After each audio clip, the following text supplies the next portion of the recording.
it's just unique because it's 150 years, and I guess I have 50 years of that 150. Because, real quick, my history in Chicago, I came here in 1959. My brother, who was a medical student at University of Illinois to become a dentist, Dr. Max Newsom, who practiced for 40 years on 79th and Carpenter. But while he was a student, had one child married and sent for his baby brother. I came to Chicago, 1959, came into this funny little airport called Midway. He picked me up, and the first place I saw was his in-laws' house, which was around the corner, on St. Louis, the 1900 block, St. Louis. So Lawndale was the first place I came in contact with when I first came to Chicago, because I'm originally born in New York City, so I'm kind of all over the place. You know. My parents, my mother worked up until the last half an hour before I was born in their first restaurant in New York City. Both my parents were from Louisiana. By the time I was like 3 or 4, they had 10 restaurants, 5 in Harlem, 5 in the Bronx. So my DNA is being a merchant. You know, what we do as merchants in these neighborhoods all across America, you don't go to school for it. You usually learn it from your parents. When we look at North Lawndale, like many communities, the quote mom and pop stores, the corner stores, usually the family either lived behind the store or lived upstairs over the store. That's I assume that's why they call them mom and pops. You know. But I was one of those guys, and just the unique thing, like I was saying, with Lawndale, my brother going to school, and we lived at 1906 Ogden. So my first high school was Farragut. So I went to Farragut for my first 2 years of high school. Still part of Lawndale.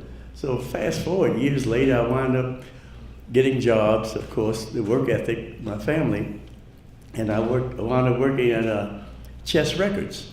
Muddy Waters, Howlin' Wolf, John the Hooker, Etta James, the Dells. I was Etta James' driver when I was 17. I wound up there. I graduated, like I said, Hirsch in '64 once we moved to the South Side. And I met this young lady. We started dating. She had one more year at Hyde Park High School. And she had a part-time job at Chess Records. And she, somebody heard it. And so she sang background, and she was a receptionist. Like she said, that was Minnie Riperton. In case most folks know who that was. And you know, we lost her in 1979. But Maya Rudolph is her daughter, and Maya has a brother named Mark. That's my son. And so my history goes involved in music. Eventually, I wound up working for a distributor, because like you guys know about when Barney's was on Roosevelt, Barney's is what you call a one-stop. One-stop is a sub-distributor. In other words, me with a record store, I could go to him and buy the records for my store. But then in Chicago, like no other city in America, there were 10 black one-stops in this city. I worked for one of the biggest, which was One Stop Records Incorporated, owned by a man by the name of Jim Eminette. And his headquarters in the 1700 block on South Michigan Avenue. And he had 5 one-stops. He also had a 20-store chain called Mooseville Records. And so he was like the quintessential record guy in the city. And so he started me off selling records out the trunk of my car wholesale on the west side. So all of those record shops, Lee and Bob's Cleaners and Records, Sonny's TV Repair and Records, Carl's TV Repair and Records, all these places. As a matter of fact, there was a record store on the corner of Western and Madison. It was Qualified Records, and downstairs where they were, I'd service them, and this one day I would service them, and I left, and all of a sudden I heard this commotion. I looked in my rearview mirror. Upstairs over there was the Black Panther headquarters, right there in the 2400 block on Madison. So again, the things that I was exposed to, all involving Lawndale. And so moving forward, the gentleman I was working for, we bought a guy, it was a record store called Mr. T's at 3937 Roosevelt. And my boss bought that store and created a one-stop there. And I was to manage that store. And so we operated maybe almost a year or so, and he wanted to close it. So I talked to him, I said, can I get the store? he said, well, go talk to the landlord. And so I convinced the landlord to give me 90 days credit on the rent. And that was George's Music Room, December 12th, 1969, at 3937 Roosevelt. Okay? And I convinced the landlord to give me 90 days credit on the rent, by the way. I bought 6 albums and 145s. And I didn't even have a sign out there, but I brought my record player from home. My family thought I was crazy. What are you doing? And so I was my only employee the first 3 years. Then I hired one person, what was it, Michael Bolton. It was a fish market across the street. The family that had it, the Bolton family, I think it was. And so it was his son that I hired, but first he was like 12 years old. He used to clean up and what have you. Then eventually, time when I hired another person, then another 3. It got to a point when I got to that 4th employee, I wasn't good at that. My management skills weren't there to manage more than 3. And so then, what do? You hire somebody that knows what you don't know. And so this is how we built the store, and one thing led to another. Moved from 3937, this was like 1979, to 3923. Then we was at 3921, the building where many of y'all may remember Mr. Lucas.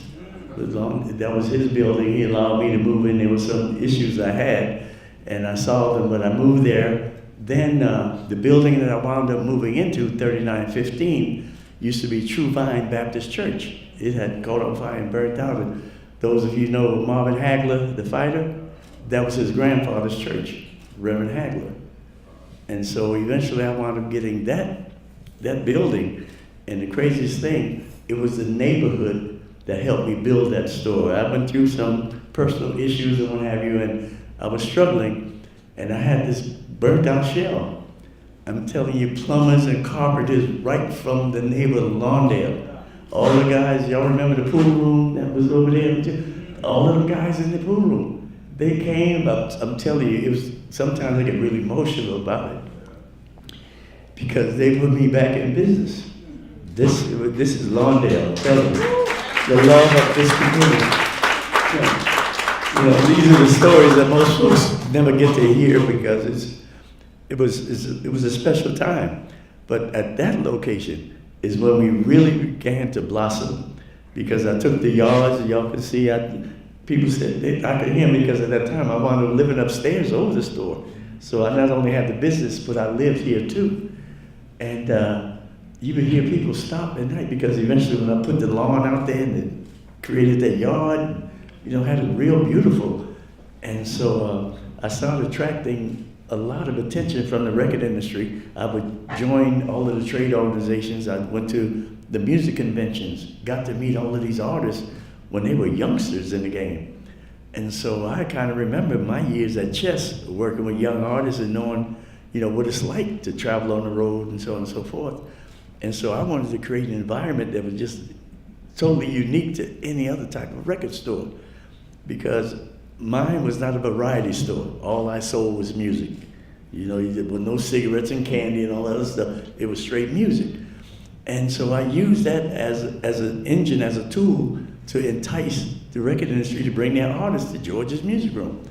And so when they would come, the thing that I did, I would barbecue for them. I mean, these are youngsters on the road, I'm telling you, like from Puff Daddy to LL Cool J, and you name, the list goes on and on. The Destiny's Child, many performed in the yard at the store.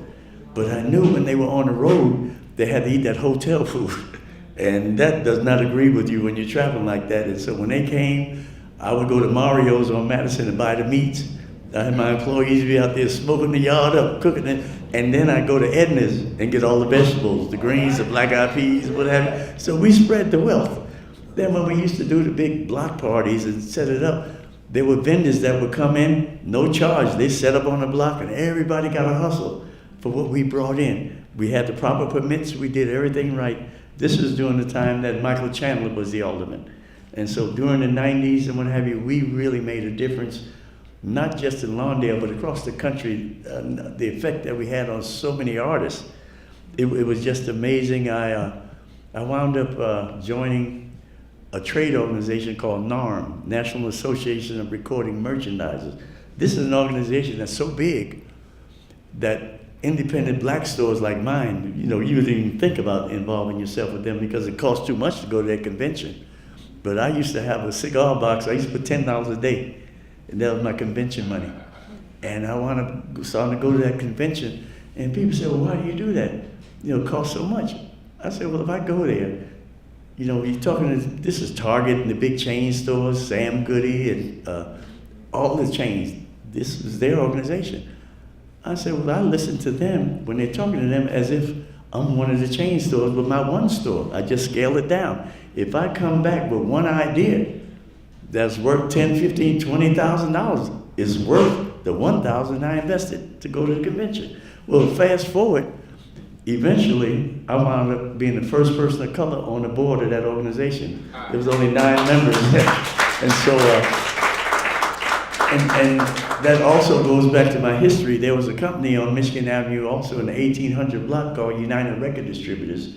Ernie and George Leaner, they were my mentors. And Ernie actually took me to my first NARM convention in 1972. So we talking fast forward to 20 years later. I wind up, being on the board of this organization. But Ernie and George were the first distributors, black distributors of major labels. Barry Gordy gave them Tamla and Soul. Al Bell gave them Stax Records.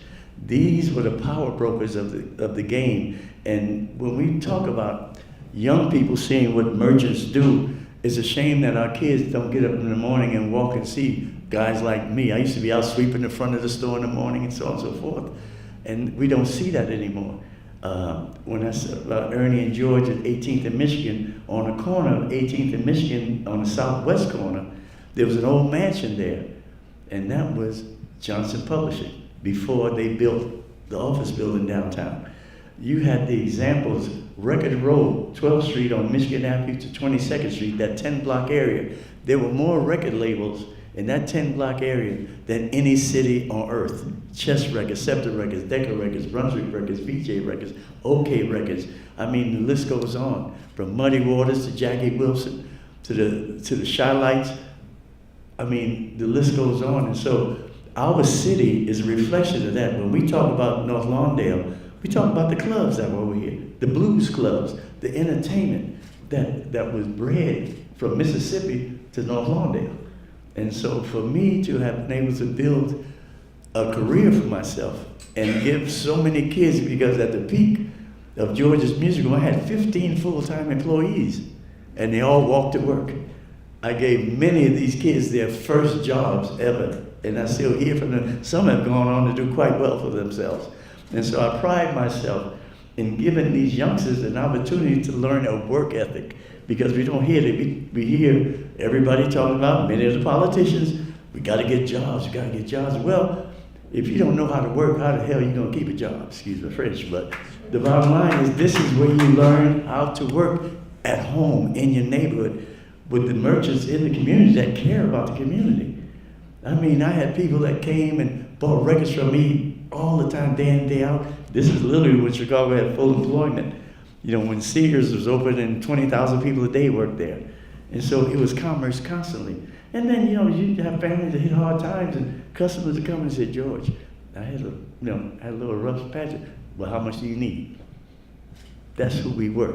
You helped your neighbor, the community, he supported you. You did that. They'd always pay you back. There wasn't no sharks, no loans or nothing like that. Day loans, whatever they call it, payday stuff. No, you support the community. And so I'm proud to say that I've moved on, but yet my heart is at Lawndale. And if there's any kind of way I can figure out, because I don't know who's buying CDs anymore. See, so it's one of the reasons why my store is sitting kind of vacant over there. But the work ethic is still here, and if there's some kind of way I can find something to do with what I have, because George's Music Room, the store is in storage. I actually have everything. All the stuff I had on Roosevelt, everything, because I didn't talk about it. I wound up with a store at Midway Airport. Mayor Daley put me in there, and I was there for almost 20 years. In that same airport I came to in 1959, I got the store in 1999. So it's like, it's full circle. So why not come back to North Lawndale some kind of way, shape, or form? Thank you guys so much for listening.